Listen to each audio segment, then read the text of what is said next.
dahil ang kakalabanin nila muli para dito sa last match, syempre, di naman magbabago, Liquid Echo. Liquid Echo. Kailangan lang nila ng isang panalo para makapasok sa ating group stages.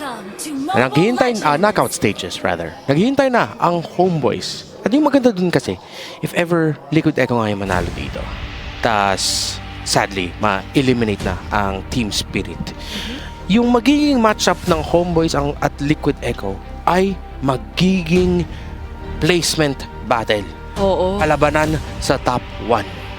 So, tayo ay makakaabang ng isang intense na matchup in the latter portions of this day na ang makakasama nyo naman dyan ay si Manjin at Inan. Yes. So, pagsalang nila, kung iisipin mo, ganun na agad yung at stake pagka ikakas na nila agad yung susunod na laban ng Liquid PH at of course or kapag ka nagkita muli ang Liquid PH at Homeboys. Kasi may chance yata ngayon kapag ka nagtugma-tugma talaga yung mga puntos na kailanganin talaga natin magkaroon ng yung hindi natin nakuha kahapon. Yung tiebreaker. Tiebreaker? Tignan natin kung yun yung magiging yung have a tiebreak, have a cute cat.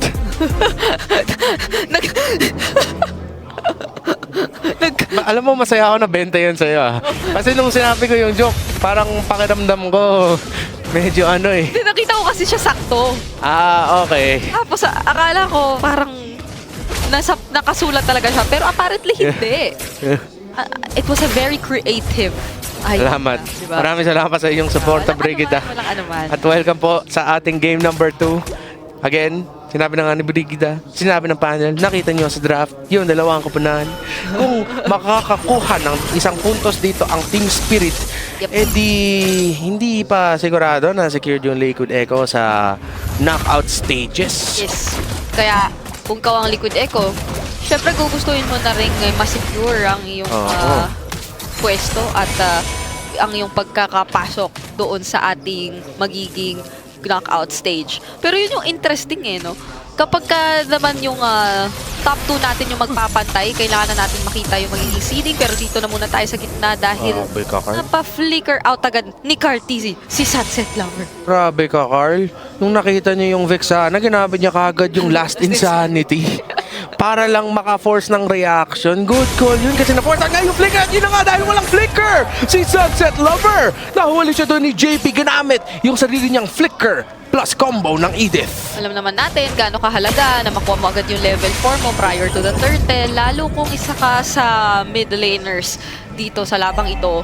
Kaya maiintindihan mo bakit parang ayaw pakawalan ni Sunset Lover yung wave. Gusto na muna niya at least i-clear but then nag-pose yun ng threat. Dahil nga nagkaroon ng mabilisang access sa kanyang Liquid Echo at dahil low siya ay di naman sila kukulangin sa pang-finish off. Katulad na lamang niyan. Tingnan mo naman ang dalawang gold laners natin. Maglalike and pounce na ba rito si Benny Cutie kasi mukhang inuunti-unti siya ni Kiko dun kamuntikan na. Hindi siya nag-like and pounce kasi alam niya kung nagmali yung timing, mabadadala siya sa ilalim ng torre. Ay! Pero yung initiation, final slot, si Kid Papa ginamit yung flicker pero si Carteezy pa rin makakuha ng turtle. Ginamit na rin yung last insanity. Si Kid Papa goes down. Dalawang miyembro na huli ng Team Spirit. Nagulat din ako doon pero ito naman nakapag-like and pounce. Si Benny Cutie. Yun pala yung hinihintay. 4 early kills para sa Liquid Echo. Hihintay niya na kita yung BMI. Hindi pa pwedeng magla-like and pounce siya ng nalayo or nasa torre at ngayon doon sa nakita nating turtle pit. Napakaganda rin nung naging execution dito ng isang namang maagang last insanity ng Carteezy. Ito yung nagiging kumbaga pang playmaking pa nila na isa. Yung kapag ka nagla-last insanity na rito si Carteezy, hindi siya yung maghihintay lang na tipo ng jungler sa magiging setup ni JP. Kaya niya kasing gumawa ng kumbaga sarili niyang play gamit yung hero na to Killer setup. Nasakitan mo naman dito yung export. Nagsaset up siya ng immortality pickup para sa sarili niya. Yun yung kaibahan ng jungle na export. Pinaprioritize yung immortality, di ba? Kapag ka ikaw yung kinakailangang mas maging tagaharap, Kung magiging taga-sunog talaga dun sa mga mag-engage na members na. Ay, Grabe nakakap. Full combo. Hiko. Buhay pa ba daw? JP, tayong mahuli dito sa wait naman ng One Fury. Easy. Gagamitin yung Last Insanity. Ito na rin si Sanji. Sa lalim ng Torre, Last Insanity. Sanji, ginamit yung Flicker. Flash yung muna One Fury. Asa Valentina. Sanford, pumasok sa lalim ng Torre. What a play, Liquid Echo. Pero si Sanford, tinatamaan yung, or kinukuha yung tama ng Torre para si Benny Cutie makakapasok with the kill. Double kill para sa Roger. First of all, alam mong hindi kinakailangang mag-hesitate doon ng Liquid Echo kahit na parang kung tayo lang ang tatanungin, sobrang kinomit nila yung laban na yun. Oo. Dahil kung titingnan mo rito, ay halos hindi naman gaano kalow pa yung mga members ng Team Spirit para sobrang i-full on commit at i-juggle agad yung turret shots dito sa top lane. But to think na nandito rin si Sanford at umabot siya dun sa top lane all the way mula sa XP lane, hindi na rin naman nagdalawang isip ang Liquid Echo na talagang ipagpatuloy yung team fight na yun. But this time, meron na naman yata tayong pwedeng abangan sa Turtle. Maganda-ganda ang pagkakaporma rito ng Liquid Echo once again. Samantalang Team Spirit, apat-apat, medyo nakita na ng Liquid Echo. Si Bomba makahuli dito pero yung nakap galing sa Eternal Guard. Maganda para sa Team Spirit. Pero si Sanford! Na-zone out na naman yung backline ng Team Spirit. Sawa makahuli. Kid Bomba trying to get away. At Liquid Echo. Ganun na ganun lang. Zinone out yung Team Spirit para yung second turtle ng laro mapupunta sa kanila. Nakita ng Liquid Echo. Yung apat nandito, so they knew how to deal and answer kung ano man or sino pa lang yung mauuna. At si Kid Bomba rito ay medyo nag-aalangan. Final slash ay hindi umabot kay Sanford na tila ba parang sinayawan lang doon si Kid Bomba. At napipilitang mag-ingat ng sobra ngayon ang Team Spirit sa nakikita nating galawan ng Liquid Echo. Ito, 5 minutes pa lang nagiging Liquid Stampede na naman sila. Bumibilis-bilis. Hindi katulad ng game number 1, no? Game number 1, dahan-dahan eh. Yung Liquid Stampede, dig. Pero sige po, masailan na Torre, 2 versus 1. Ginamit yung final slash. Mukhang mahuli siya dito. Ginagamit niya yung Torre para hindi siya ma-full commit ng Liquid Echo. At si Marl nang galing sa norte para tulungan si Kid Bomba. Sansan duo, medyo matagal yung stay nila doon, pero dito naman si JP mukhang mahuli ng tatlong miyembro ng Team Spirit. Si Benny Cutie nandyan naman, ginamit na yung flicker para makapagtakas si JP. Na-realize ko lang, kung hindi man natin masasabi yung yatig-itig gaano dahil wala masyadong nag-board, baka pwede sa Liquid Stampede. Pero speaking of JP, may Primal Rat pa siya. Mabubuhay pa yata, pero may retry. At nandiyan na si Sanford! Naligtas talaga dito si JP! Sanji, may ultimate ng One Fury dito para si Marl mahuli! Si Marl naman yung konting nag-asim! JP again! What a play! Minaximize niya talaga yung konting buhay na kaya niya kunin. Oo hindi lang yung Primal Rat yun na timing. Oo. Maski yung paggamit nung flicker. So kung babalikan natin dito sa ating STC replay, ang mga naging kaganapang after makatakas na ni JP, mas nagpumabor lang sa Liquid Echo na talagang maghanap na ng mga laban since very malalim na talaga yung Spirit dito. Pero ang sasakit na, maski nung Primal Rat ni JP, tingnan mo naman yung buhay ni Hiko, talagang naging very low. Pero yung Team Spirit kahit na naliliquid stampede sila, lumalaban pa rin. Nakakakuha sila o pumipili sila ng tamang laban na kunin. Yung mga konting trade, yung tinatawag natin na skirmish, konting poke damage. At ngayon, Liquid Echo naman, gusto nila, dito tayo sa taas. Solid North tayo. Pumasok naman sila dito. At si Zhao! Sanji pala yun! Yung Minoan Fury cosplay! Yung Minotaur cosplay pala nakakuha na magandang set! Si Hiko, blazing the wet! At siya naman, yung nahuli! Shutdown! Galing kay Kid Bomba para doon sa Valentina. At si Kid Bomba sinusubukan niya. Pero talong miyembro ng Team Spirit ay nawala. Liquid Echo, Torre sa gitna ang minamata. Pinursu ni Kid Bomba ang trade pero mas lamang pa rin ang Liquid Echo. Balikan natin yun sa mabilisang replay. Oo, cosplay lang yun ng Minotaur, hindi yun ang tunay. Pero yun yung mas naging impactful na nakikita natin. Nakaiwas din si Hiko doon sa Last Insanity pero not for long dahil nandoon naman si Sanji. And dito yung sinasabi natin na pinursu talaga ni Kid Bomba yun. Alam mo siguro sa sarili mo na parang tricky na siya na gawin. Wala tayong nakita masyado, pero alam mo yun, malamang tricky na yun What do you mean? All I saw was Carl Tizzy saying, I love you very much. Yes, that's From all. Philippines with love. Yes, that's what I saw too. Kaya tumawa dun si Sanji. Oo, yung tawa niya talaga sobrang mapagmahal mo na. Alam mo, Carl, gawin mo na kahit anong gusto mo gawin. You're the GOAT for a reason. Yes! Natamasa mo na yung titulong iyan for a reason. At maghanda ka na rin mamaya dahil makikita mo yan. Okay, Marl. Oy, pumunta ka agad sa backline. Medyo delikado siya doon. Si Sawa nag-set up pero para sa isa lang. Si Sanford naman makakapag-flicker para makatakas siya. Carl Tizzy, buhay pa yung Fraga armor niya. Ang sakit ng damage ni Sanji. Na final slash ni Sanji. The ultimate cosplayer. Kanina Minotaur yan. Ngayon naging Arlot. Mas maganda pa ata sa original. Sa kanya yung sobrang hindi ka sure kung talaga bang hindi ito yung original. Kasi yung pagkakagamit niya ay sobrang on point. At gusto ko lang din sabihin, karagdagang point, na nakipag-halos 1v1 si JP doon kay Hiko, nakasabay siya. Oo. Using the Primal Wrath. So, kahit nasabihin natin malaking threat si Hiko ngayon, pag nahanap siya ni JP, parang, oh, kaya na lang makipagsabayan din eh. Sige lang, ako nang bahala dito. Kaya na dyan. Liquid Echo in the zone. Team Spirit on the brink of elimination. Kinalaban nila yung Stampede. Oh my The God. Five Horsemen. At ito na ata ang Apocalypse Oh. ng pangarap ng Team Spirit. May Lord papunta sa taas. Si Kyle nagtitipi habang ginagamit yung fire missiles. Ganun na kalala. Fire missiles! Fire missiles. Hindi.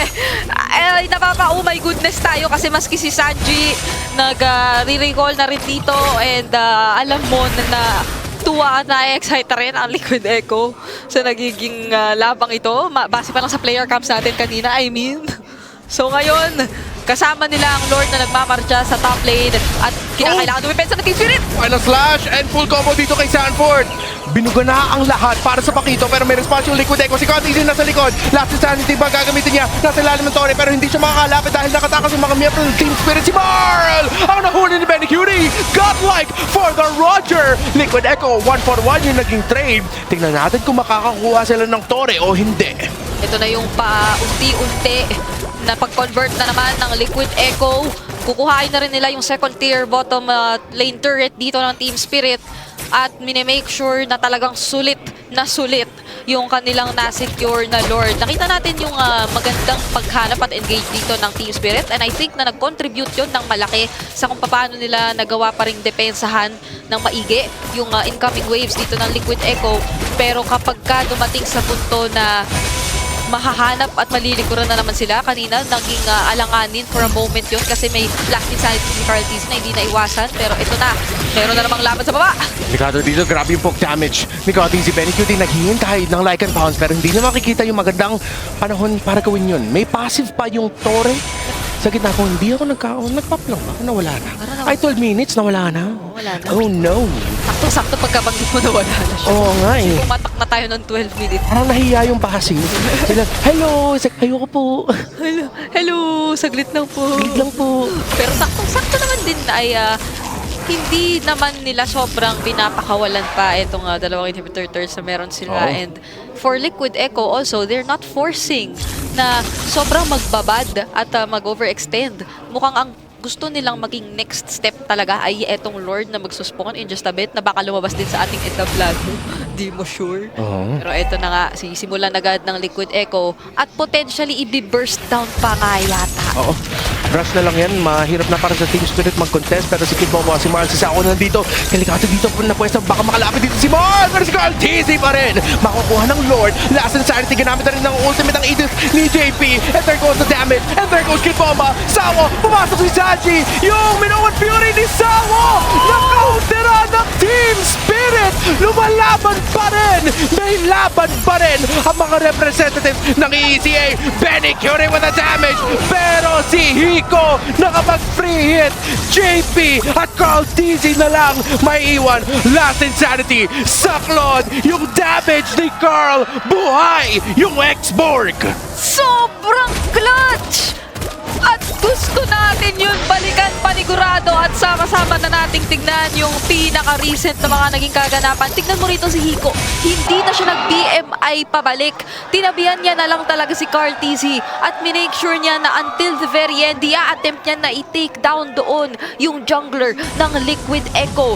Pero napakakunat na pala din netong export na to. Hindi mo na siya basta-basta ma-take down, and looking at the items, mas na ipapaliwanag sa atin nung kanyang item build kung bakit ganoon. Isipin mo, hindi lang nga kunat, bilis din ang pwede mong asahan dito sa X-Borg. Yep. And that brute force breastplate, the Oracle, the immortality. Ang kunat doon ni Carl TZ, 1-0 and 10. Ang kaisa-isang miyembro ng Liquid Echo na hindi pa napitas ng Team Spirit. Pero baka nandun nga yung susi nila para manalo sa game number 2. Kung mahuli nila si Carl sa tamang oras para mahirapan sila sa Lord, o baka para hindi nga makapaglaban sa Lord ang Liquid Echo. Nagiging ano na to, no? Nagiging malanobela na siya. Ito Nagkakaroon na tayo ng mga kabanata para dito sa labang ito. Kasi nakikita natin, similar to the previous game, ito'y isa sa mga pinakamahabang nagiging laban natin actually for the group stage. And medyo unexpected yun, considering na talagang recently maraming mga napapabilis na laban, pero napupok na dito yung Firaga Armor, Okay, Firaga Armor dito masasabog, pero ginamit yung Last Insanity para makapaggawa ng espasyo. Makatakas siya, si Hiko pumasok. Ito na nga yung late game Claude. Ang sakit na ng damage ni Hiko. At nakita mo, nag-iba na iba na ang galaw ng Liquid Echo para hindi sila mahuli, para hindi sila makounteran. Kailangan nila mag-ingat kay Sawo na nakita na natin, hinahawakan niya yung ultimate niya na matagal. Si Carl TZ mahuli dito. Wala ata siya immortality. Final slash, ginamit na rin. Firaga Armor ang kunat ni Carl. Si Sanji sa bottom lane palada. Ito na yung paggamit ng Last Insanity. Sa backline, pumasok si Benny. Pero yung knock-up na naman ng Eternal Guard. Ang clutch. Sanji nandito. Hiko, ginamit yung Blazing Duet. Carl TZ Polano. JP, pero si Sanford. Si Sanford sa base. Yung Pakito. Yan ang aming Grand Finals MVP.